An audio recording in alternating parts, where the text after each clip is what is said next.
하나님 말씀 요한계시록 22장 1절에서 5절까지입니다. 요한계시록 22장 1절에서 5절까지 같이 읽겠습니다. 또 그가 수정같이 맑은 생명수의 강을 내게 보이니 하나님과 및 어린 양의 보좌로부터 나와서 길 가운데로 흐르더라. 강 좌우에 생명나무가 있어 12가지 열매를 맺되 달마다 그 열매를 맺고 그 나무 잎사귀들은 만국을 치료하기 위하여 있더라. 다시 저주가 없으며 하나님과 그 어린 양의 보좌가 그 가운데 있으리니 그의 종들이 그를 섬기며 그의 얼굴을 볼 터이요 그의 이름도 그들의 이마에 있으리라. 다시 밤이 없겠고 등불과 햇빛이 쓸데없으니 이는 주 하나님이 그들에게 빛이심이라. 그들이 세세토록 왕노릇하리로다. 아멘. 지난주에는 새 예루살렘성의 재료와 그 안에서의 생활의 일면을 살펴보았습니다. 그러면서 새 예루살렘성이 보석을 매개로 해서 에덴 동산과 성전과 서로 연결되어 있다라고 하는 것을 말씀을 드렸습니다. 그래서 새 예루살렘은 에덴의 성취, 회복과 완성이라고 하는 그런 것이라고 말씀을 드렸죠. 자, 오늘 또 이 새 예루살렘의 생명력 넘치는 그런 풍경과 그 안에서의 그런 풍요로움과 그 영광스러움에 대해서 살펴보도록 합니다. 1절에서 요한은 새 예루살렘의 새로운 모습을 보는데 1절을 보면 또 그가 수정같이 맑은 생명수의 강을 내게 보이니 하나님과 및 어린 양의 보좌로부터 나와서 길 가운데로 흐르더라 라고 말을 합니다. 생명수의 강은 앞에 21장 6절의 생명수의 샘보다 좀 더 규모가 큰 그런 것이죠. 그래서 이 생명수의 강이 수정같이 맑다라고 말을 하는데 그것은 뭐 1급수다 2급 뭐 이런 의미가 아니라 새 예루살렘이 죄가 없는 그런 거룩하신 그런 성전과 같은 거기에 이제 어울리는 그런 강으로서의 이미지를 우리에게 강조해 주고 있는 겁니다. 그런데 이 생명수가 어디로부터 나온다고 합니까? 하나님과 어린 양의 보좌로부터 나온다라고 말하고 있어요. 자, 물이 흘러나온다라고 한 이 물과 관련해서 이제 이 새 예루살렘이 이제는 저번에는 보석을 매개로 해서 에덴 동산과 성전과 새 예루살렘이 이렇게 회복과 완성의 이미지로 이렇게 연결된다고 말씀드렸잖아요. 근데 여기서는 이제 물로, 즉 강물로 인해서 강물을 매개로 해서 에덴 동산과 성전과 새 예루살렘이 연결되어 있는 것을 보게 됩니다. 그래서 창세기 2장 10절에 보면 강이 에덴에서 흘러나와 동산을 적시고 거기서부터 갈라져 내 근원이 되었으니 라고 말합니다. 그래서 에덴 동산의 동산 꼭대기에서부터 물이 흘러나와서 그게 이제 비손강, 기온강, 히데겔강, 유브라데강 이 네 개 강의 기원이 된단 말이죠. 그래서 에덴 동산에서 흘러나온 이 강물이 그렇게 에덴을 지나서 에덴 동산을 적시고 그 에덴 동산에 보기 아름다운 그런 각종 나무의 열매를 맺히게 하는 그런 역할을 했었단 말이죠. 그리고 이 강물은 다시 에스겔서 47장에도 등장을 합니다. 제가 그 나눠드린 그 프리즘을 보시면 에스겔 선지자는 47장에서 자신의 환상에서 이 생명수 강물의 발원지를 성전으로 언급을 하고 있습니다. 그래서 1절, 2절에 보면 그가 나를 데리고 성전문에 이르시니 성전의 앞면이 동쪽을 향하였는데 그 문지방 밑에서 물이 나와 동쪽으로 흐르다가 성전 오른쪽 제단 남쪽으로 흘러내리더라. 그가 또 나를 북문으로 나가서 바깥길로 꺾여 동쪽을 향한 바깥문에 이르시기로 본즉 물이 그 오른쪽에서 스며 나오더라 라고 말합니다. 그래서 이 성전에서 흘러나오는 물이 처음에는 이 발목까지 차다가 다음에는 무릎까지, 그 다음에 허리까지, 그 다음에 이제 사람이 설 수 없을 정도로 이렇게 큰 강물을 이룬 그 장면이 47장 1절, 2절에 묘사되어 있습니다. 그래서 에덴 동산에서는 강이 동산 꼭대기에서 흐른다면 에스겔 선지자의 환상에서는 강물이 성전에서부터 발원을 하고 있습니다. 그리고 새 예루살렘에서는 하나님과 어린 양의 보좌에서 그 강물이 흘러나온다라고 말하고 있어요. 그래서 이것을 통해서 말해주고 있는 건 뭐냐면 이 에덴 동산, 성전, 예루살렘의 강물이라고 하는 매개를 통해서 서로 연결되어 있는 이것을 통해서 새 예루살렘이 지난주에 말씀드린 것처럼 에덴 동산과 성전이 가리키고 있는 것의 궁극적인 실체요 완성이라고 하는 것을 말해주고 있는 겁니다. 즉 새 예루살렘은 첫 창조 때 에덴 동산의 회복이면서 동시에 완성이다라는 거예요. 그러니까 에덴 동산을 인간의 타락으로 인해서 에덴 동산을 잃어버렸잖아요. 그 신락원이라고 하죠. 그래서 단테 그 희곡 있죠. 신락원. 잃어버린 낙원이란 말이에요. 근데 이게 이제 다시 그 낙원을 찾았다라고 하는 걸 또 뭐라고 하죠? 신락원의 반대 개념은 복락원이에요. 복락원. 그런데 이 새 예루살렘은 복락원, 에덴 동산, 에덴 동산을 회복하는 것을 넘어선다라는 것입니다. 그래서 에덴 동산이 가리키고 있는 에덴 동산은 그래서 하나님 나라의 그 축소판이요 모델하우스다라고 말씀을 드렸잖아요. 그게 견본주택과 같은 거예요. 거기 살 곳이 아니라 장차 이런 모양의 주택이 이제 지을 것이다라고 하는 것이 모델하우스의 역할이잖아요. 에덴 동산이 그런 역할이라는 것입니다. 그래서 에덴 동산을 회복하는 정도가 아니라 그 에덴 동산이 그리고 있었던 진짜 에덴, 그걸 새 에덴이라고 말을 하기도 하고 그게 바로 새 예루살렘 성이다라고 말하고 있는 거예요. 그래서 계속 말씀드렸죠. 에덴 동산, 그 다음에 제단, 성막, 성전, 예수 그리스도, 교회, 새 예루살렘 이렇게 가는 거예요. 성경은 그렇게 연결되고 있는 겁니다. 그래서 에덴 동산을 창설하신 것, 결국 에덴 동산을 포함한 이 세상을 창조하신 궁극적인 목적은 하나님 나라를 완성하기 위한 것이다 라고 하는 것을 계속해서 말씀드렸던 것이죠. 바로 거기서 이제 이거를 보여주고 있는 거예요. 강물이라고 하는 매개체를 통해서 에덴 동산에서 성전과 새 예루살렘으로 이렇게 연결되어 있다라고 하는 것을 보는 것을 통해 새 예루살렘이 에덴 동산의 회복이면서 회복 이상의 완성의 의미를 가지고 있는 완성된 곳이다라고 하는 것을 보여주고 있다는 것입니다. 이것은 역시 또 이 새 예루살렘의 생명수의 기원이 영원한 생명의 근원이 되시는 성부 하나님과 성자 그리스도에게 있다라고 하는 것을 명시적으로 밝히는 것을 통해서도 분명하게 보여주고 있습니다. 자, 그러면서 2절은 그렇게 새 예루살렘의 길 가운데로 흐르는 생명수 강으로 말미암아 강 좌우에서 일어나고 있는 변화를 묘사하고 있습니다. 같이 한번 읽어보죠.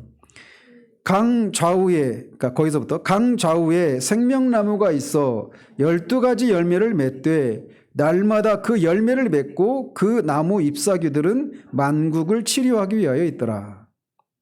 자, 강 좌우에 생명나무가 있다고 하는데 생명나무가 있는데 이 생명나무는 어디에 있었어요? 에덴 동산에도 있었던 거예요. 근데 에덴 동산에서 거기에 있는 생명나무는 하나님께서 거기 아담과 언약을 맺으셨죠. 언약의 핵심 내용이 뭐예요? 선악을 알게 하는 나무의 열매를 먹으면 반드시 죽는다. 근데 그 계명 속에는 어떤 것이 함축되어 있느냐면 그것을 먹지 않고 하나님의 명령에 순종하면 뭘 주겠다라고 하는 것이 함유되어 있다고 그랬어요. 생명나무를 먹게 하겠다라는 겁니다. 생명나무는 그 하나님의 명령에 순종한 사람들에게 주시는 영생을 말하는 거예요. 그러니까 이미 아담도 생명을 가지고 있었죠. 근데 아담이 누리고 있는 생명은 창조된 생명인 거예요. 그런데 생명나무가 상징하는 영생은 창조된 생명이 아니라 하나님이 누리시는 생명을 말하는 겁니다. 생명나무가 그것을 상징하고 있었단 말이죠. 그리고 또 뿐만 아니라 그 생명나무가 상징하는 것은 영생을 상징하기도 하고 생명의 주 되신 예수 그리스도를 예표하는 것이기도 합니다. 그런데 우리가 알다시피 아담의 타락으로 인해서 사람들이 에덴 동산에서 쫓겨나죠. 그리고 쫓겨나고 그 에덴 동산으로 들어가는 입구를 그룹들을 통해 가지고 불로 불검으로 막고 있어서 에덴 동산을 잃어버렸단 말이에요. 신락원하게 되었단 말이죠. 그래서 당연히 그렇기 때문에 에덴 동산에 있는 생명나무를 사람이 따먹을 수가 없게 되었던 것이죠. 그런데 이제는 하나님의 나라, 이 천국에서는 생명수 강 좌우에 도처에 생명나무가 있다라는 겁니다. 그래서 누구든지, 거기에 사는 누구든지 그 과실을 따먹을 수 있게 되었다라는 것을 말해주고 있는 거예요. 그래서 결국 이것을 말해주고 있는 것은 구원받은 성도들이 천국에서 영원한 생명을 누리게 되는 것을 의미해주고 있는 겁니다. 그래서 앞에 그 계시록 2장 7절에서도 보면 에베소 교회를 향해서도 그렇게 말씀하셨어요. 이기는 자에게 하나님의 낙원에 있는 생명나무의 열매를 주어 먹게 하리라, 이렇게 말씀하셨는데 이게 바로 이것을 말해주고 있는 것입니다. 자, 그런데 여러분이 이 새 예루살렘에는 없는데 에덴 동산에 있었던 또 다른 나무가 있죠. 그게 뭐예요? 에덴 동산에는 있었는데 새 예루살렘에는 없는 나무가 있어요. 그렇죠. 선악을 알게 하는 나무. 선악을 알게 하는 나무는 에덴 동산에는 있었지만 새 에덴인, 새 예루살렘 성에는 없습니다. 이게 뭘 말해주느냐면 새 예루살렘 성에는 더 이상 이 죄가 침입하지 못한다라고 하는 것을 말해주고 있는 겁니다.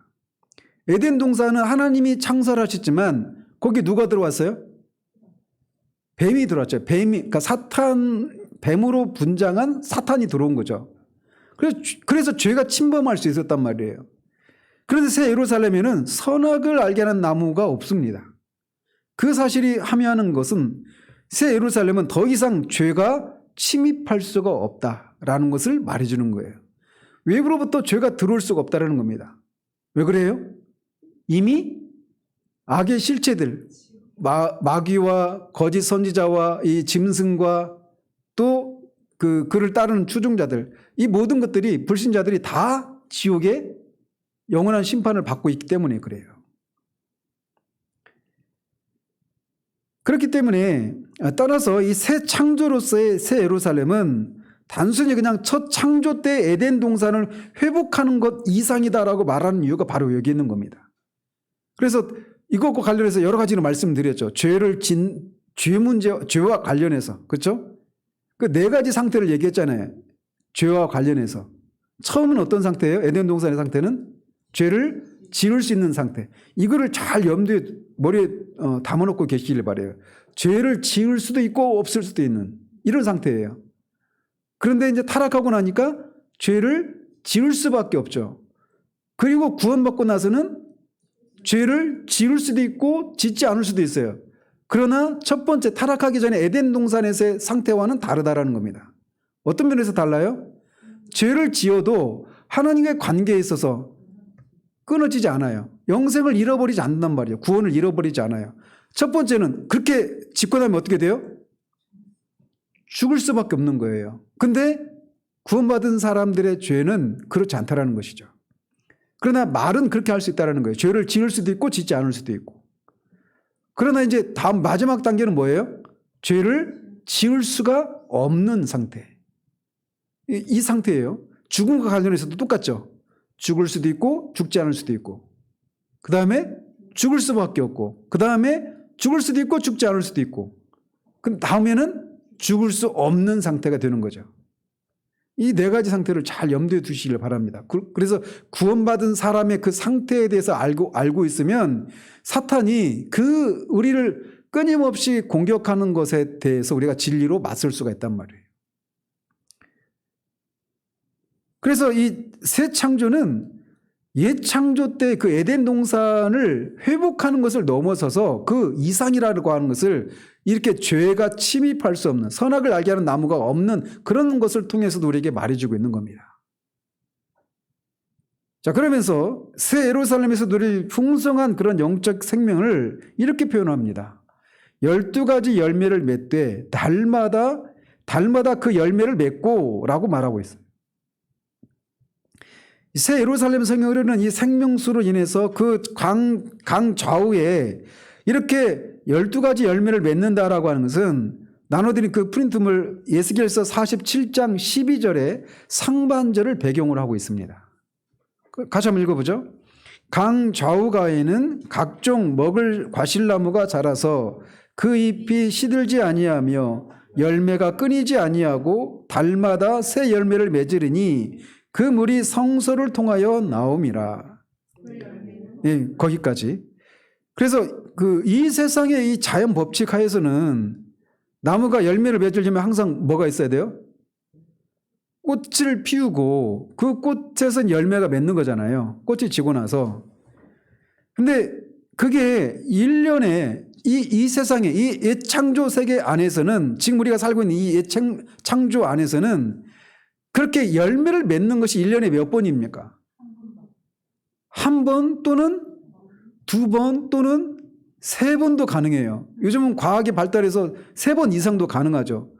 벼 같은 경우에 산모작 하는 그런 나라도 있잖아요. 베트남 이런 데, 그 더운 나라에서는. 그리고 그뿐만 아니라 이제 그 온실에서도 우리가 사시사철 그런 열매를 계절이 거의 없다시피 할 정도로 이렇게 열매를 자주 먹잖아요. 그럼에도 불구하고 달마다 새로운 열매를 맺는 것은 지금까지의 과학으로는 불가능해요. 그죠? 그리고 거기다가 한 나무에서 여러 가지 열매가 맺힌다. 사과나무에서 딸기도 나오고 배도 나오고 이런 식의 문자적으로 해석을 하면, 물론 여기서 말하는 게 문자적으로 해석은 해서는 안 됩니다. 문자적인 해석을 해서는 안 되는데, 문자적으로 해석해도 지금 여기서 강조하고 있는 게 뭐냐면 새 예루살렘에서 누리게 될 그런 생명의 풍요로움, 새 예루살렘 성에서의 그런 삶의 풍요로움을 이렇게 묘사하고 있는 거예요. 그래서 새 예루살렘에서의 그 풍요로움은 이 땅의 것과 비교가 되지 않는다라는 것입니다. 그래서 이거를 막 문자적으로 해석하기보다는 천국에서의 그 풍성한 생명력이 천국에서는 이렇게 충만해 있다라고 하는 것을 이런 식으로 시적으로 비유적으로 묘사를 하고 있는 것입니다. 그래서 결국 하나님 나라에서는 어떤 것에 있어서도 부족함이라고 하는 것이 없다라고 하는 것을 이렇게 묘사하고 있는 거예요. 그리고 그 나무 잎사귀들은 만국을 치료하기 위하여 있더라라고 말하는데, 이건 역시 방금 읽어드린 그 에스겔서 47장 12절의 하반절을 배경으로 합니다. 거기에 보면 그 열매는 먹을 만하고 그 잎사귀는 약재료가 되리라, 이렇게 말을 하고 있어요. 그래서 생명나무의 잎사귀가 죄로 말미암아 상한 만국, 즉 하나님의 백성들의 상한 심령과 육체를 완전하게 해주는 치료자가 될 것이라고 하는 것을 말해주고 있는 것입니다. 그래서 결국 뭘 말해주고 있는 거냐면, 이 2절에서 말해주고 있는 것은 하나님 나라에는 어떤 부분에 있어서의 부족함도 없고 사망이나 곡하는 것이나 아픈 것과 같은 그런 것이 없다라고 하는 것을 이렇게 말해주고 있는 거예요. 말씀을 준비하면서 거기에는 약사도 없고 의사도 없고 그렇겠죠? 거기에는. 어쨌든 거기에 말해주고 있는 것은 영생과 축복만이 있다라고 하는 것, 풍요로움이 있고 어떤 부분에서의 부족함도 없다라고 하는 것을 이렇게 묘사하고 있는 겁니다. 자, 그리고 3절에서는 그곳에 뭐가 없다고 말합니까? 다시 저주가 없다라고 말하고 있어요. 그러니까 다시 저주가 없다는 얘기니까 언젠가는 저주가 있었던 적이 있었다라고 하는 것을 말해주고 있는 거죠. 그래서 성경에서는 이 하나하나가 다 의미가 있는 거예요. 단어 하나하나가. 근데 여기서 다시 저주가 없다라고 하는 것은 어떤 걸 말할까요? 그러니까 이 저주라고 하는 것은 하나님이 범죄한 이 죄인들을 향해서 하나님 내리신 심판, 이게 저주잖아요. 근데 그 저주가 다시 없다, 이 얘기는 어떤 문맥에서 해석을 해야 가능할까요? 이건 역시 앞에 1절, 2절이 에덴 동산과 관련해서 해석을 했잖아요. 그래서 여기서 다시 저주가 없다라고 하는 것도 에덴 동산에서의 저주와 관련해서 해석을 해야 된다는 것입니다. 그래야 자연스러운 해석이 되는 거죠. 그래서 우리가 알다시피 아담이 타락하고 나서 하나님께서 여자와 아담과 뱀에게 저주를 내리셨어요. 근데 그 저주가 다시는 없을 것이다 라고 말씀하고 있는 거예요. 어디에서? 새 예루살렘 성에서. 따라서 하나님 나라에 다시 저주가 없다라고 하는 것은 하나님의 나라에서는 뭐가 없다라는 거예요?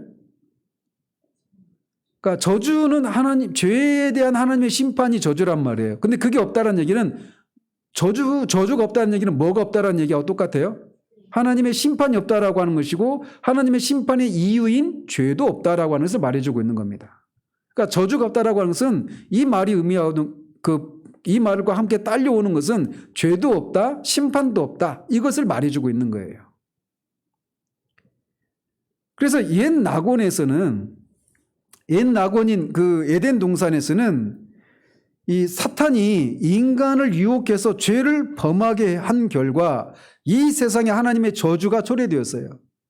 그런데 새 에덴인 이 새 창조인 새 예루살렘에서는 죄가 없다라는 겁니다. 왜 그래요? 말씀드렸던 것처럼 악의 실체들이 이미 다 그 불못의 심판을 받고 있기 때문이에요. 그리고 그것이 상징하는 것, 죄가 없다라고 하는 것이 어떤 것을 통해서도 우리가 알 수 있다고요? 앞에서 말씀드린 것처럼 선악을 알게 하는 나무가 없다라고 하는 것을 통해서도 이 새 예루살렘에서는 새 에덴인 새 예루살렘에서는 죄가 없고 죄를 짓지 않으니까 심판이 없고 심판이 없으니까 저주도 없다 이렇게 볼 수 있다라는 것이죠. 그러니까 이 얘기는 그 새 예루살렘의 외적인 그런 상황과 관련해서 말하고 있는 것이죠. 그러니까 외부에서 죄를 짓도록 하는 그런 유혹을 하는 그런 세력들이 없으니까 악의 실체들이 다 심판을 받아서 불못에 있기 때문에 더 이상 외부로부터 그런 침입을 받아서 유혹을 받아서 죄를 지을 수가 없어요. 근데 내부적인 이유 때문이라도 죄를 지을 수가 없어요. 새 예루살렘에서는. 왜 그래요? 그러니까 그렇죠. 성도들이 영화롭게 되었기 때문에 아까 앞에서도 말씀드린 것처럼 죄를 지을 수가 없어요. 죄를 지을 수 없다라고 하는 말 속에는 어떤 의미까지 포함되느냐면 죄를 지을 생각도 안 하는 거예요. 우리가 생각으로 짓는 죄를 생각해 보십시오. 아마 우리가 그거를 따지면 하루에도 수만 번은 그런 죄악된 생각들을 할 거예요. 그런데 새 예루살렘에서는 생각마저도 행동으로 뿐만 아니라 생각만으로도 죄를 기억하지 않는 죄를 생각하지 않는 그런 영화로운 그런 몸을 입고 있는 상태이기 때문에 내적인 이유 그리고 외적으로는 그런 악의 실체들이 다 심판을 받고 있는 상태이기 때문에 새 예루살렘에는 죄가 없고 그 결과 심판도 없고 저주도 없는 그런 상태다라고 하는 것을 다시 저주가 없다라고 하는 말을 통해 우리에게 말해주고 있는 겁니다. 자, 그리고 한편 이 새 예루살렘에 다시 저주가 없다라고 하는 것은 구약의 스가랴서 14장 11절을 배경으로 합니다. 같이 한번 읽어보죠. 사람이 그 가운데 살며 다시는 저주가 있지 아니하리니 예루살렘이 평안히 서리로다. 자, 여기서 말하는 이 스가랴 이 본문이 계시록의 본문과 서로 연결되어 있는 것 같죠. 예루살렘, 새 예루살렘, 다시는 저주가 있지 않다. 다 똑같은 내용이죠. 그래서 이거를 이해하려면 이 계시록의 문맥 속에서 이 스가랴서를 이해하려면 이 스가랴 본문이 어떤 맥락 속에서 사용하고 있는가를 아는 것이 필수적입니다. 그래서 스가랴서 14장 11절의 후반부에 보면 예루살렘이 평안히 설게 될 것이다 이렇게 말하고 있어서 결국은 예루살렘이 안전하게 거하게 될 것이다라고 하는 것을 말해주고 있는 겁니다. 근데 이렇게 예루살렘이 안전하게 거하게 되는 이유가 뭐냐면 앞에 다시 저주가 있지 않게 될 것이기 때문에 예루살렘이 평안히 안전하게 거한다. 이렇게 말을 하고 있는 거예요. 그래서 이것을 요한계시록의 본문에 적용하면 새 예루살렘 공동체는 다시는 외부의 적들에 의해서 멸망당하는 일이 없이 안전하게 새 창조 안에 거할 수 있다라고 하는 것을 말해주는 겁니다. 그래서 어떤 사람들은 이것을 마치 새 예루살렘 이 안에도 이 처음에 창조했을 때 에덴에 사탄이 들어와 가지고 죄가 들어오고 이렇게 했던 것처럼 새 예루살렘에서도 그런 일이 반복되는 건 아닌가. 그래서 거기에서도 다시 구원을 잃어버리고 그 다시 구원받고 이런 일이 있는 건 아닌가라고 하는 생각들을 가진 사람들이 있거든요. 근데 여기서 말하고 있는 것처럼 다시 저주가 없다라고 말을 하고 있는 거예요. 자, 이어서 3절, 이 22장 3절 하반절에 보면 하나님과 그 어린 양의 보좌가 그 가운데 있으리니 라고 말합니다.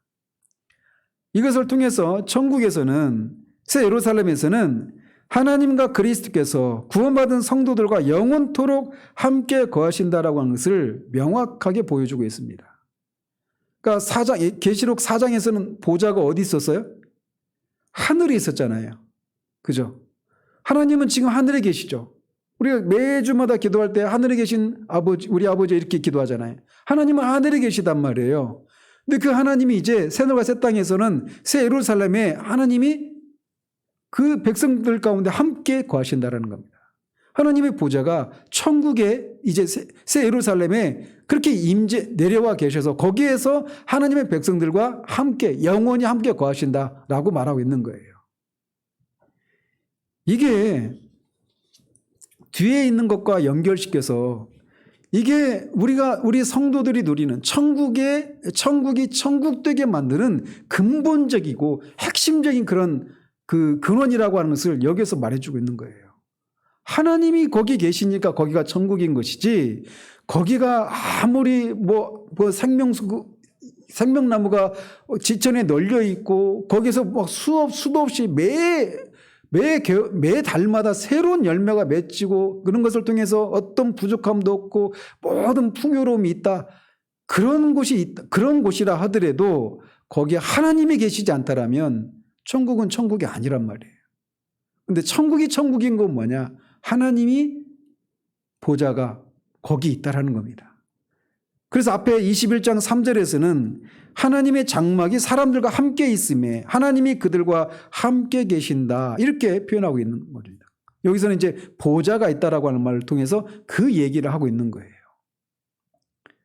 자, 그런데 보면 우리말도 그렇지만 원어로도 보면 이 보좌가 단수로 되어 있습니다. 보좌가 하나예요. 그런데 그 보좌의 주인은 누굽니까? 하나님과 어린 양이라고 말을 하고 있어요. 이것은 하나님과 어린 양 예수님께서 동등하게 만물을 통치하시는 분이라고 하는 것을 말해주고 있는 겁니다. 그리고 그의 종들이 그를 섬기며 이렇게 말하고 있어요. 그의 종들, 다 여기도 단수입니다. 그러니까 섬김의 대상이 누구예요? 하나님과 어린 양이죠. 성부 하나님, 성자 하나님이 섬김의 대상이란 말이에요. 여기서 섬긴다라고 하는 얘기는 예배하다, 경배하다 이런 말입니다. 그래서 하나님 이 나라에서는 누구나 예외 없이 하나님을 섬기고 경배할 것이라고 하는 것을 말해주고 있는 거예요. 그런데 그 섬김의 대상은 분명히 성부 하나님, 성자 하나님이신데 단수로 받고 있다는 겁니다. 그래서 이 문법적으로 맞지가 않죠. 근데 이걸 통해서 사도 요한이 뭘 말해주고 싶은 거냐면 성부 하나님, 성자 하나님이 본질에 있어서 그 영광에 있어서는 하나이지만 인격으로는 구분되어 있는 그런 분이시다라고 하는 것을 여기서도 말해주고 있는 거예요. 이것을 통해서. 그래서 예수 그리스도 하나님이시다라고 하는 것을 이것을 통해 말해주고 있는 것이죠. 자, 그러면서 하나님과 어린 양이 일체로서 다스리는 이 보좌는 새 예루살렘 안에 자리하고 있다라고 말합니다. 이것은 새 예루살렘이 하나님의 완벽한 임재와 통치로 다스려지는 곳이다라고 하는 것을 암시해주고 있는 겁니다. 그래서 새 예루살렘은 다른 곳이 아니라 그 가운데 있는 하나님의 백성들이, 즉 하나님의 종들이 하나님을 섬기는 하나님의 나라다라고 하는 것을 말해주고 있는 거예요. 새 예루살렘은 하나님의 나라다라는 것이죠. 그래서 이게 새 예루살렘은 뭐의 회복이며 완성이라고 그랬어요? 에덴 동산의 회복이며 완성이라고 그랬잖아요. 그래서 창조의 목적이 바로 이렇게 하나님의 나라를 건설하는 것, 이것이 창조의 목적이라고 했던 이유도 바로 여기서 말해주고 있는 거예요. 자, 그러면서 4절에 새 예루살렘에서 성도들이 누리는 복이 뭐라고 말을 합니까? 그의 얼굴을 볼 터이요. 자, 이게 여러분에게 정말 여러분들에게 정말 기대되는, 여러분이 고대하는 그런 복이라고 이렇게 다가오십니까? 하나님의 얼굴을 볼 터이요. 새 예루살렘에서 누리는 여러 가지 그런 복락이 있고 여러 가지 그런 그 축복들이 있을 것인데, 여기서 그 성도들이 누리는 복이 하나님의 얼굴을 볼 것이다라고 말하고 있단 말이에요. 이 고대로부터 보면 사람이 하나님의 얼굴을 보면 어떻게 된다고 말을 합니까? 죽는다라고 말하고 있어요. 그래서 이 금송아지 우상을 섬기는 것 때문에 하나님부터 심판을 받아서 하나님의 그 임재가 떠나가시잖아요. 이스라엘 회막 가운데서. 그때 모세가 하나님 앞에 막 중보하잖아요. 중보해서 하나님의 임재가 돌아왔지만 나는 너희들과 함께 하지 않겠다, 이렇게 말하잖아요. 대신 땅은 줄게, 그렇지만 너희들과 함께 하지 않겠다, 이렇게 말했을 때 모세가 그것만이라도 감사합니다 하면서 간 게 아니죠. 계속해서 중보한 거예요. 만약에 하나님이 그렇게 하시면 이 하나님이 하나님 되시지 않게 되는 그런 일이 일어날 것이다라고 하면서 그런 중보를 하죠. 그래서 하나님 임재가 다시 돌아옵니다. 그리고 나서 모세가 뭘 요구합니까? 하나님 앞에? 하나님의 영광을, 주의 영광을 내게 보이소서라고 말하고 있어요. 출애굽기 33장 18절에서 원하건대 주의 영광을 내게 보이소서. 제가 막 지금도 감동이 되는데, 그 부흥에서도 말씀을 드렸잖아요. 부흥은 다른 게 아니라 하나님의 영광이 나타나는 것, 이게 부흥이에요. 교회에 사람이 숫자가 많아지고 구원받은 사람이 많아지는 것, 이게 부흥이 아니라 그건 부흥의 결과이고, 부흥의 본질은 뭐냐? 하나님의 영광이 나타나는 겁니다. 성경 속에만 갇혀 계셨던 하나님이 아니라 그냥 신자들이라고 말하는 하나님 믿는 사람들이 만들어낸 그런 하나님이 아니라 실제로 살아계신 진짜 하나님, 그분이 나타나는 거예요. 그분의 임재가, 그분의 영광이 나타나는 겁니다. 교회를 구성하는 성도들의 삶과 존재 가운데. 그게 부흥이에요. 그게 그 범위가 한 개인이 아니라 집단적으로, 한 지역적으로, 국가적으로 그렇게 나타나는 현상이 부흥이에요. 그런데 거기서도 말하고 있지만 모세는 어떻게 보면 금송아지 그 숭배를 하기 전에 하나님이 이스라엘에게 약속하신 것을 다 얻어냈잖아요. 속된 말을 하면 하나님이 이스라엘 백성들을 멸하시겠다고 하셨는데, 그리고 모세를 통해 큰 민족을 이루겠다 이렇게 하셨는데 중보해가지고 그렇게 하면 안 된다라고 중보하면서 이스라엘 백성을 하나님이 심판하지 않겠다고 하셨잖아요. 그리고 이스라엘 그 가나안 땅을 주시기로 하셨잖아요. 그래서 이스라엘 백성들을 심판하지 않고 또 가나안 땅을 주시겠다라고 한 약속을 다시 지키시겠다고 하셨고, 그리고 또 떠나가셨던 하나님이 다시 돌아오셨어요. 하나님 임재가 다시 회복됐단 말이에요. 이 상태는 금송아지 우상 숭배를 하기 전에 이스라엘 상태죠. 그러면 된 거 아니에요? 모세가 중보했던 이유가 바로 그것 때문에 중보기도 했던 거 아니에요? 근데 중보기도의 결과 그것이 성취됐잖아요. 근데 모세가 기도를 멈추지 않아요. 하나님이 주시기로 하신 그 선물을 얻어내는 것으로 만족하지 않고 거기서 그치지 않고 더 나아가서 기도하고 있다는 거예요. 그게 뭐라고요? 원하건대 주의 영광을 내게 보이소서라는 거예요.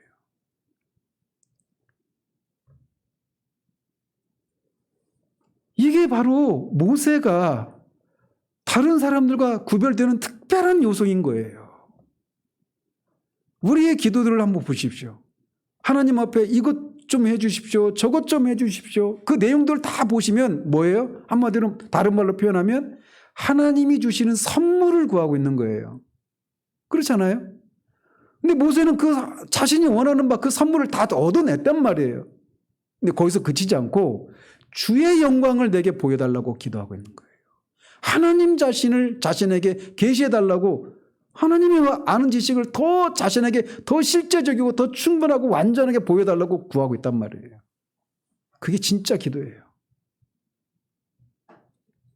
그런데 그렇게 청하니까 하나님이 33장 20절 이렇게 말씀하셔요. 네가 내 얼굴을 보지 못하느니 나를 보고 살 자가 없음이니라. 그래서 중보자 예수 그리스도를 예표하는 반석에 그를 숨기시고 하나님의 뒷모습만 보게 하시죠. 하나님의 얼굴을 보면 죽는단 말이에요. 그것이 잘 드러난 장면이 있다라면 만나가 해가 뜨면 만나가 쓰러지더라 이렇게 표현하고 있잖아요. 해 앞에 있는 만나와 관계가 거룩하신 하나님과 죄인들과의 관계예요. 해가 뜨면 만나가 이게 사라지는 거예요. 이것도 신비해요. 만나가 이 실체가 있는 거예요, 없는 거예요? 실체가 있는 거잖아요. 박 집사님 양자역학 아시죠? 저도 그냥 귀동용어로만 들었는데 양자역학에 의하면 실체가 없어요. 그죠? 제가 바르게 이해했나요? 제가 그 얘기는 안 할게요. 근데 어쨌든 만나는 분명히 실체가 있는 거예요. 그러니까 고체예요, 고체. 그죠? 그래서 그걸로 요리를 해먹는단 말이에요. 근데 해가 뜨면 고체가 사라지는 겁니다. 이것도 신비 아니에요? 그러니까 고체가 기체가 되어서 사라져버리는 거예요. 쓰러져 버리는 겁니다. 근데 말씀드리고 싶은 건 거룩하신 하나님 앞에 죄인이 그런 존재라는 거예요. 그래서 하나님 앞에 하나님의 얼굴을 보고는 살 자가 없어요.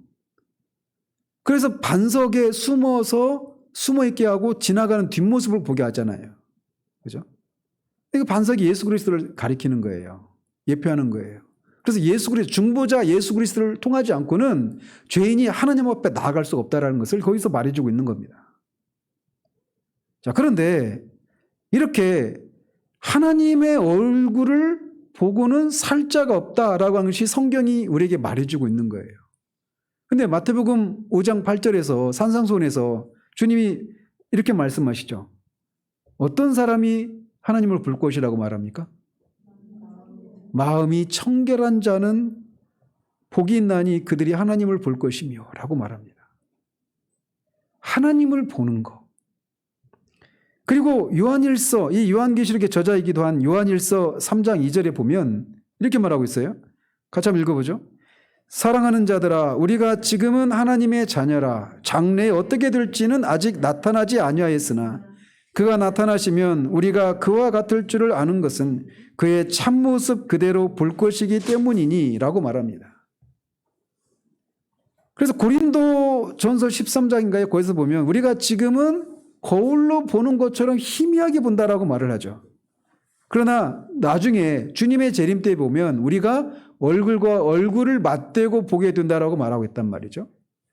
그래서 우리가 하나님을 볼 것이다라고 하는 이 약속이 우리에게 주어져 있어요.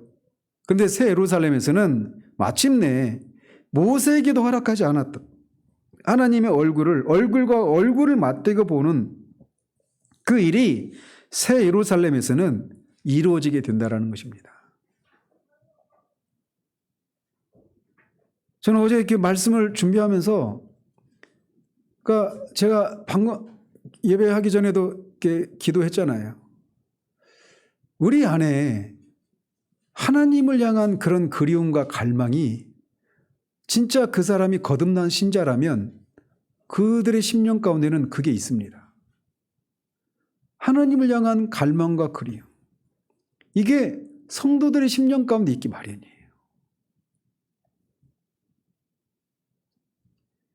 그래서 어제 이 부분을 보면서 제 안에 그게 막 터치된 것 같은 그런 느낌을 받는 거예요. 하나님을 막 그런 어떤 수단을 통하지 않고 직접적으로 완전하게 온전하게 알고 싶은 그 마음. 왜 사람들 사이에서도 그런 게 있잖아요. 사랑하는 사람들 사이에서도 상대방을 정말 어떤 장애나 어떤 뭐 그런 서로에 대한 오해나 내가 이렇게 하면 상대방이 나를 어떻게 생각할까 이런 막 피곤한 그런 싸움들 있잖아요. 근데 그것이 없이 그냥 서로가 서로 안에서 완전히 서로 용납되고 완전히 받아들여지고 나를 있는 그대로 나를 받아주고 또 상대를 내가 또 그렇게 받아주면서 상대방과 완전히 하나가 되는 이것을 향한 그런 갈망이 늘 있잖아요. 그리고 그것에 미치지 못하기 때문에 그런 갈등들이 있고 서운함이 있고 그런 거잖아요. 모든 관계들 속에서.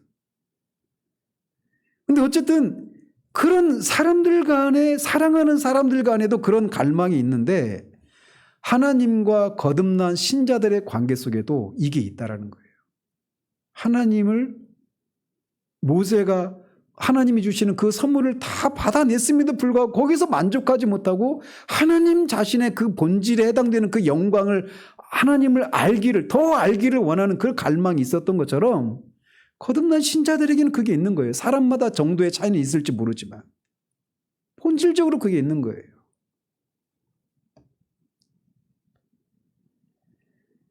저는 개인적으로 제가 96년인데 96년에 하나님이 제게 주신 약속이 있어요. 근데 아직까지 성취되지는 않았어요. 그러니까 저는 제 안에 있었던 게 뭐냐면 그 하나님을 막 알고 싶은 거예요. 진짜 하나님을 알고 싶은 거예요. 하나님을. 그러니까 늘 제 마음에 늘 눈물이 있는 겁니다. 그리움이 있는 겁니다. 하나님을 향한. 그 갈망이 식어지지를 않는 거예요. 그거를 눈뜨게 하신 분이 있다라면 토저예요. 토저를 통해서 하나님께서 하신 거죠. 토저 목사님을 통해서. 하나님을 추구함 속에서 말하고 있는 거. 하나님을 추구하는 사람들이 그러니까 말씀을 통해서 하나님에 대해서 배우고 이런 것으로 만족이 안 되는 거예요. 하나님 자신. 어떤 차이가 있는지 아시겠습니까? 하나님을 추구함 우리 교회에서 했잖아요. 책을. 한번 꼭 들어보시거나 책을 읽으시거나 하시기를 바라요. 정말 강추드립니다. 하나님을 추구함. 이건 필독서예요. 우리 교인이라면 필독서입니다. 하나님을 추구함. 늘 그런 갈망이 있는 거예요. 근데 어쨌든 그런 게 있었는데 그래서 늘 하나님을 만나 뵙고 싶은 그런 마음이 제 안에 늘 있었습니다.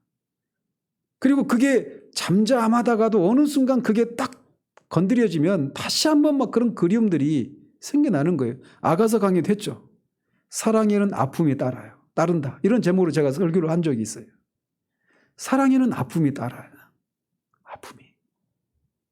그 사랑하는 사람과 더 하나 되고 더 온전한 그런 사랑을 나누고자 하는 상대방을 그렇게 알고 상대방을 위한 그런 삶을 살고자 하는 대소원은 그런데 그렇지 못한 현실을 인한 그런 아픔 그걸 뭐라고 표현해요? 사랑 때문에 앓는 병을 뭐라고 그래요? 상사병이라고 하잖아요. 성도들에게는 상사병이라고 하는 게 뭔지 알아요. 그게 있단 말이에요. 그게 제 안에 계속 있습니다. 지금도 있고요. 근데 어쨌든 96년에 저한테 이렇게 하셨던 말씀, 그래서 하나님을 만나는 게 이게 저희 기도 제목이었어요. 하나님을 만나는 게. 제가 다니던 교회 대부분의 사람들이 하나님을 만나는 거, 이게 막 그냥 거의 입버릇처럼 그렇게 얘기하고 있었던 그런 상황이었었는데.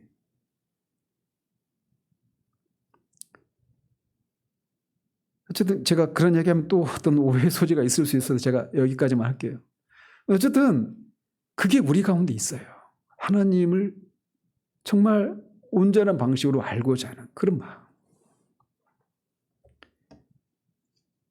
제가 살아있는 분들, 내가 모든 목사님을 만난 건 아닌데 그런 갈망을 가진 분이 있어요. 한 분이. 누굴까요? 살아있는 분 중에. 제가 가장 좋아하는 분. 폴 오셔예요. 폴 오셔. 폴 오셔. 그분이 그게 있어요. 그분이 개인적으로 하나님을 만난 그 얘기를 하는데 우리나라에는 아직 그게 번역이 안 됐어요. 저는 몇 번을 들었어요. 그분 설교. 이제 영어로 된 설교인데 그때 그분이 그 하나님을 만난 그때 그 장면을 우리가 그 성령 세례, 성령의 인치심 이런 거 배웠잖아요. 역사 속에서 있었던 그분들이 만났던 그 하나님의 만남. 그분에게 그게 있거든요. 저는 그래서 그것이 있는 분이 아니면 저한테 만족이 안 돼요. 저한테. 교리적으로, 신학적으로, 뭐 어떤 목회 경험적으로, 목회 역량의 측면에서 어떤 그 영향력의 차이 측면에서 저보다 훨씬 뛰어난 분들, 정말 대부분 다 저보다 뛰어난 분들이죠. 그런데 그런 것들이 저한테 만족이 안 돼요.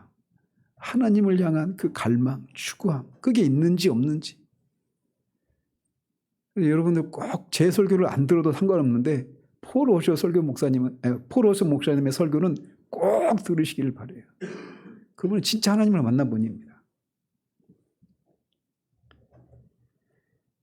근데 이게 새 예루살렘 성에서는 몇몇 성도들만 누리는 특권이 아니라 모든 성도들이 누리게 된다라는 거예요. 지금 막 이 장면에서 막 제 안에서는 지금 막 눈물이 막 솟구쳐 오릅니다. 하나님을 만나는 거. 이 복이 성도들이 누리는, 인간이 누리는 최고의 복이에요. 그 이상의 복은 없습니다. 이게 모든 복의 근원이신 하나님을 직접 대면하는 것이니까. 그래서 한자로 그걸 지복직관이라고 말을 해요. 끝에 이른, 그러니까 복의 끝판왕이라는 겁니다. 쉽게 말하면. 복의 끝판왕이에요. 뭐가? 직관하는 거. 하나님 직접 보는 거. 그걸 지복직관이라고 그래요. utmost blessing이라고 합니다. 하나님을 직접 보는 거. 하나님 그 이상의 복은 없어요. 우리가 이 땅에서 누리는 모든 복은 대부분 하나님이 주시는 선물이에요. 하나님이 주시는 선물에 대해서 우리가 감사하고 기뻐하는 거 당연합니다. 그런데 모세가 그것을 받아냈는데도 거기서 멈추지 않아요. 만족하지 않는 겁니다. 하나님 자신을 보여달라고 하는 거예요. 그리고 이 땅을 살아가면서 하나님의 얼굴을 자신에게 비춰달라고 했던 수많은 하나님의 사람들의 단식이 여기서 마침내 성취가 되는 겁니다. 시편을 보십시오. 주의 얼굴을 내게 비추시옵소서. 끊임없이 그들이 하나님을 향해서 하나님의 얼굴을 자신에게 비춰달라고 하는 그런 호소를 드리잖아요. 여기서 마침내 이루어지는 겁니다. 이 땅에서도 하나님께서 우리에게 하나님의 얼굴을 비추신 일들을 간간히 하시죠. 그런데 하나님과 우리 사이 끊임없이 먹구름이 끼는 일들이 많아요. 우리 안에 있는 죄 때문에 그렇고 또 하나님 어떤 섭리 때문에도 그렇고 또는 사탄의 그런 어떤 유혹이나 그런 공격 때문에도 그렇고 수많은 이유로 인해서 하나님과 우리 사이에 하나님의 얼굴을 우리가 보지 못하는 그런 하나님 얼굴이 우리에게 비춰지는 그런 일들이 제한이 있단 말이에요. 그리고 그것마저도 완전 하나님을 우리가 직접 얼굴과 얼굴을 대면하는 방식으로 그렇게 우리에게 비춰주시는 것도 아니에요. 왜 그럴까요? 만약 그렇게 비추시면 우리가 감당을 못해요. 아직 우리는 영화로운 몸을 입지 않은 상태이기 때문에. 그런데 여기서는 하나님의 얼굴을 우리가 맞대고 볼 수 있는 영화로운 몸, 강건한 몸, 신령한 몸을 입고 이제 하나님을 그렇게 볼 수가 있게 되는 겁니다. 이게 여러분에게 기다림의 그런 모습입니까? 이게 우리가 없으면, 이 마음이 없으면요, 우리 신앙이 너무 기계적인 그런 신앙이 되기 쉽습니다. 그냥 어떤 마땅히 행해야 될 어떤 의무를 감당해 나가는 것으로 만족하는, 내가 할 바를 다 했다. 근데 신앙의 궁극은 그게 아닙니다. 요한일서 강의하면서도 말씀드렸죠. 신앙의 궁극적인 목표가 뭐라고요? 하나님과의 교제라는 것이에요. 하나님과의 교제. 천국에서 우리가 그걸 누리는 거예요. 어떤 제약도 없이. 이게 여러분에게, 저나 여러분들에게 이게 정말 다시금 우리에게 가장 큰 소망이, 가장 간절한 소망으로 우리에게 다가올 수 있기를 바라요. 하나님이 그것을 위해서 우리를 불러내신 겁니다. 그러면서 그들의 얼굴을 볼 뿐만 아니라 그의 이름이 그들의 이마에 있을 것이라고 말을 합니다. 이마에, 성도들의 이마에 하나님의 이름이 있을 것이다 라고 하는 것은 앞에도 여러 번 나왔죠. 이름이 의미하는 건 뭐라고 그랬어요? 앞에서? 이마에 그 인을 치는 거, 이게 뭐예요? 그들이 하나님의 소유다, 이런 의미라고 했잖아요. 얘들은 내 거야, 이런 표시예요. 쉽게 말하면. 그런데 히브리서에서는 이 히브리적인 관념에서 보면 이름이라고 하는 것은 그 이름만이 아니라 호칭에 그치는 것이 아니라 그의 존재, 인격 그 자체를 대변하는 거잖아요. 그래서 하나님의 이름을 망령되이 일컬 때마다 이 얘기는 하나님 존재 자체, 하나님 인격 그 자체를 망령되이 대하지 말라, 이런 의미란 말이에요. 이름이라고 하는 게. 따라서 그런 의미이기 때문에 하나님의 이름이 그들에게 새겨져 있다, 이 얘기, 하나님의 이름이 그들의 이마에 있을 것이다, 이 얘기는 결국 이 첫 창조 때 에덴 동산에서 잃어버렸던 거룩한 이름, 즉 하나님의 형상이 완전히 회복된다라고 하는 것을 뜻하기도 합니다. 그들의 이마에 하나님의 이름이 있다라고 하는 것이. 그런데 또 여기서 우리가 말해주는 건 이 순서가 중요해요. 그들의 얼굴을 볼 것이요 라고 하는 것이 먼저죠. 그리고 그들의 이름이, 하나님의 이름이 그들의 이마에 있을 것이다, 이게 뒤에 나오잖아요. 이것도 신학적으로 의미가 있습니다. 어떤 의미가 있느냐면, 자, 이 얘기가 결론적으로 먼저 말씀을 드리면 어떤 의미가 있느냐면, 인간이 하나님을 직접 대면한다고 해서 그게 인간이 하나님과 동등이 된다라고 하는 것을 말해주지 않는다라는 겁니다. 다른 말로 말하면, 그러니까 이게 이제 그 자유주의나 또는 어떤 그 잘못된 그런 신학자들이 주장하는 것 중에 하나가 뭐냐면, 구원의 목적을 인간이 신이 되는 것에 있다라고 주장하는 사람들이 있어요.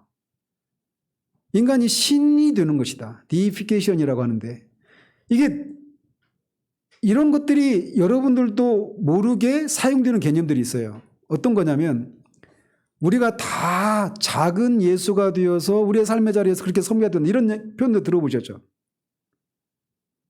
이런 표현도 들어보셨죠? 들어보셨으면 끄덕여 주세요. 그러니까 이것이, 이 표현을 잘못 사용하면 인간이 마치 예수가 된다든가 또는 하나님이 된다라고 하는 것을 우리도 모르게 그런 개념을 가지고 그런 말을 사용할 수 있다는 겁니다. 그러나 우리가 기억해야 될 것은 뭐냐? 우리가 영화롭게 되어서 하나님을 얼굴과 얼굴을 맞대고 보게 되는 그런 지복직관의 그런 복을 누릴 때에도 하나님은 여전히 하나님이시고 우리는 여전히 피조물이라는 겁니다. 영화롭게 된 피조물이라는 거예요. 그래서 하나님과 피조물 사이에 있는 그 뛰어넘을 수 없는 존재의 격차 있죠. 이거는 극복이 안 되는 거예요. 영원히 그 차이는 영원히 존재하는 겁니다. 그래서 그들이 얼굴을 볼 것이지만 그들의 이마에 그들이 하나님의 이름을 새기는 것이 아니라 하나님이 그들의 이마에 하나님의 이름을 새겨주시는 것을 통해서 간접적으로 말씀해주고 있는 게 뭐냐? 구원이 우리가 자유주의 신학자다 이들이 말하는 것처럼 작은 예수가 되는 것, 우리가 하나님이 되는 것이 아니라 우리가 그런 것이 잘못되었다라고 하는 것을 간접적으로 이 사실을 통해서 우리에게 말해주고 있다는 거예요. 우리는 영혼 속에서도 하나님은 하나님이시고 우리는 영화롭게 되기는 하지만 여전히 피조물이라고 하는 이 존재의 격차는 뛰어넘을 수가 없다는 것입니다. 그래서 제가 지어낸 그런 표현이 있잖아요. 정의가 예배란 우리 존재의 끝자락에서 도무지 뛰어넘을 수 없는 존재의 격차 앞에서 엉엉 우는 거. 이게 예배다. 멋지죠? 제가 만들었어요.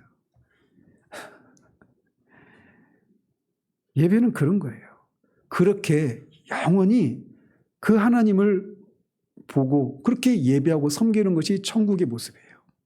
그러니까 이 땅에서부터 하나님의 그 영광, 하나님의 성품, 하나님의 하신 일들을 통해 드러난 하나님의 그 어떠하심에 대해서 감사하고 기뻐하고 그 가치와 아름다움과 그 영적인 단맛이 무엇인지를 모르는 사람이 그 사람이 천국에 갔을 때 천국이 천국이겠습니까? 거듭나지 않고는 하나님 나라를 들어가는 건 고사하고 보는 것조차 가능하지 않다라고 말씀하신 이유가 바로 거기 있는 거예요. 자, 그러면서 5절은 다시 밤이 없겠고 등불과 햇빛이 쓸데없으니 이는 주 하나님이 그들에게 빛이심이라 그들이 세세토록 왕노릇하리로다 라고 말합니다. 이것은 앞에 이 계시록 21장 23절과 병행을 이루고 있죠. 거기서도 보면 그 성은 해나 달의 비침이 쓸데없으니 이는 하나님의 영광이 비치고 어린 양이 그 등불이 되심이라 이렇게 말했는데 같은 얘기를 하고 있는 거예요. 그리고 이것은 이렇게 새 예루살렘에는 밤이 없고 등불과 햇빛이 쓸데없다 이렇게 말하고 있는데 이것은 이 시온의 회복에 대한 이사야 선지자의 예언을 배경으로 하고 있습니다. 이사야서 60장 19절 같이 한번 읽어보죠. 다시는 낮에 해가 내 빛이 되지 아니하며 없습니까? 없나 보네요. 이사야서 60장 19절에 보면 다시는 낮에 해가 내 빛이 되지 아니하며 달도 내게 빛을 비추지 않을 것이요 오직 여호와가 내게 영원한 빛이 되며 내 하나님이 내 영광이 되리니 라고 말합니다. 그래서 하나님이 그들을 비추시기 때문에 그들에게는 더 이상 해나 달이 필요 없고 등불도 필요 없다라고 말하고 있는 거예요.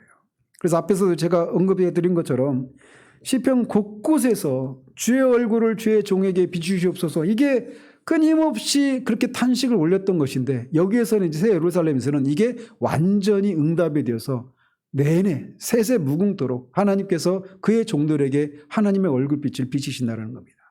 더 이상 밤이 없고 어둠도 없다라는 것입니다.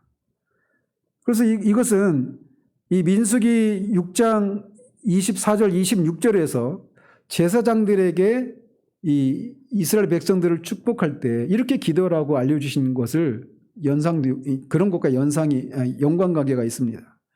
거기 한번 보시면 여호와는 내게 복을 주시고 너를 지키시기를 원하며 여호와는 그의 얼굴을 내게 비추사 은혜 베푸시기를 원하며 여호와는 그 얼굴을 내게로 향하여 드사 평강 주시기를 원하노라.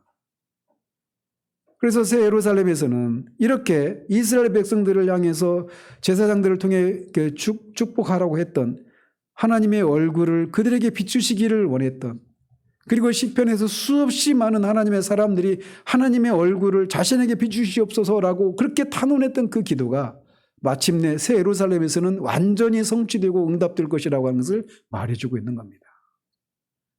우리가 이 땅을 살아가면서 얼마나 하나님이 우리에게 얼굴을 감추신 것 같은 그런 상황들을 지납니까?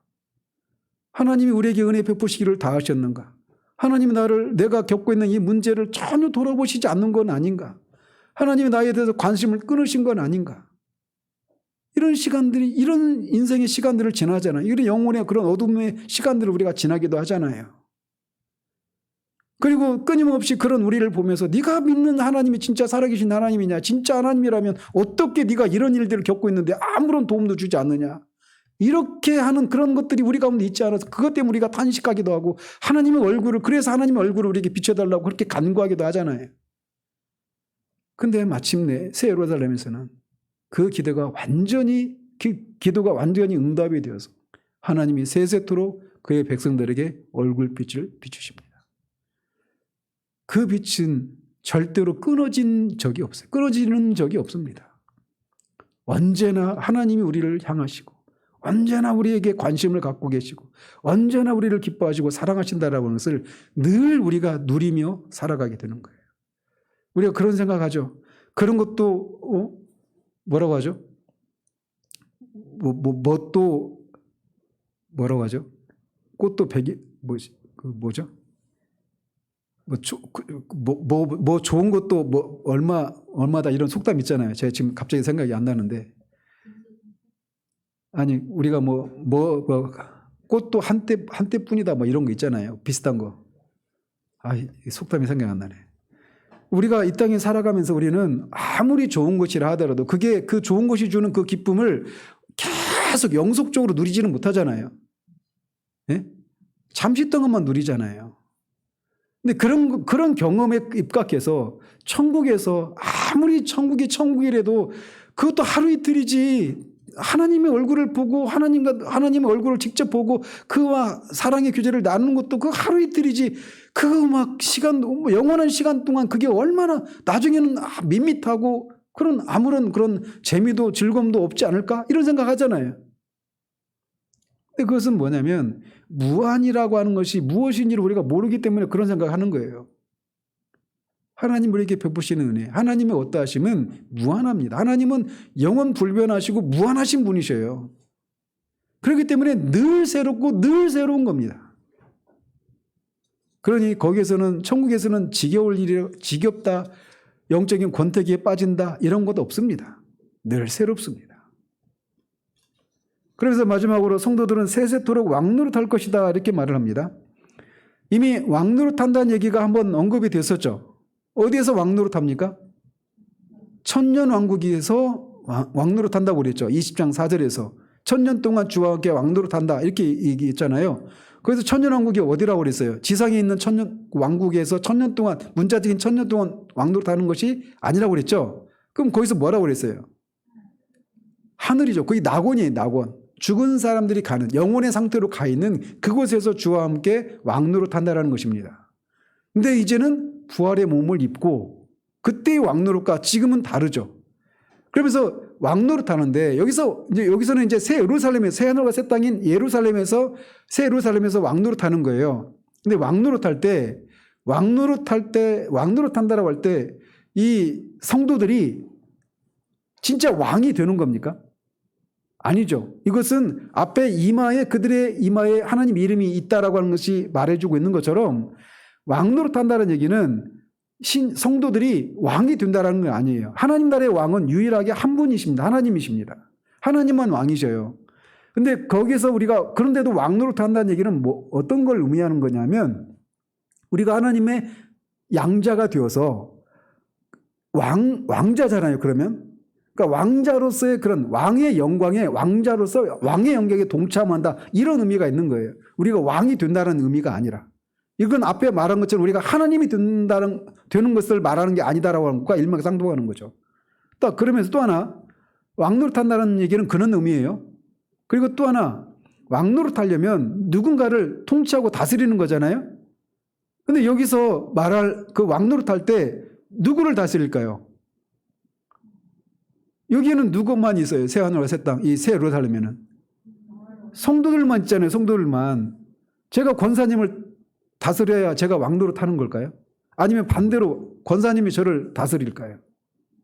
성도들 간에는 다스리고 다스림을 받는 이런 관계는 없습니다.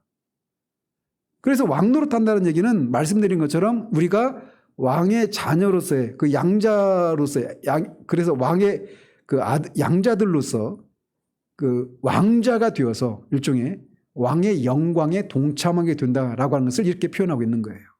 내가 누구를 다스린다 이런 개념이 아니라는 겁니다. 어쨌든 새 예루살렘은 바로 그런 곳입니다. 우리는 그곳을 향해서 가고 있는 것이고 그 하나님의 얼굴을 직접 대면에서 보게 되는 그런 영광이 우리 앞에 기다리고 있다라는 것입니다. 그 영광을 우리가 이미 영적인 측면에서 우리가 이미 받은 자들이죠. 그러나 그래서 이미와 아직의 그 사이 긴장 속에서 우리가 살아간다고 말씀드렸잖아요. 아직 이게 우리에게 실제적으로 성취되지는 않았어요. 그러나 이미 영적으로는 우리에게 주어진 것입니다. 그렇기 때문에 이미와 아직 사이의 그 긴장 관계 속에서 살아가는 우리에게 요구되는 건 뭐예요? 요한계시록에서 끊임없이 우리에게 요구하는 게 뭐예요? 이기라는 겁니다. 그러니 이기시는 우리 모두 되기를 바라요. 이기는 자마다 여기서 약속된 것을 우리에게 주십니다. 기도하겠습니다. 하나님 아버지,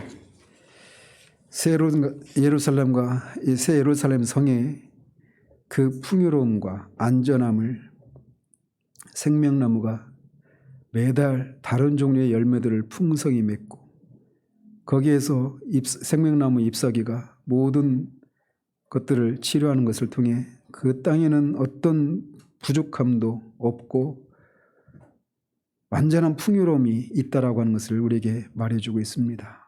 그러나 새 예루살렘을 새 예루살렘 되게 만드는 것은 그곳에 하나님이 계시고 마침내 성도들이 하나님의 얼굴과 얼굴을 맞대고 그렇게 하나님을 보게 되는 것. 그리고 그 하나님의 얼굴을 보되 어떤 것으로 인해서도 그 얼굴이 우리에게 비춰지는 것을 방해하는 일이 없이 아무런 막힘이 없이 하나님을 그렇게 보게 되는 것. 그 지복직관의 그 복이 우리에게 주어질 것이라고 하는 것을 우리에게 말씀을 통해 보여주셨습니다. 이 약속을 받았은즉 우리가 이 땅에서 정말 이기는 자의 삶을 살아가는 우리들 될 수 있도록 도우시옵소서. 그래서 마침내 이것을 우리가 받아 누리고 정말 우리가 영원한 세상 속에서 지금은 가늠할 수조차 없는 그 영광스러움을 정말 힘 누리며 그것을 허락하신 하나님의 은혜를 찬양하는 그 무리 중에 아무도 낙오되는 사람 없도록 하나님 우리를 붙들어 주시기를 원합니다. 예수 그리스도 이름으로 기도합니다. 아멘.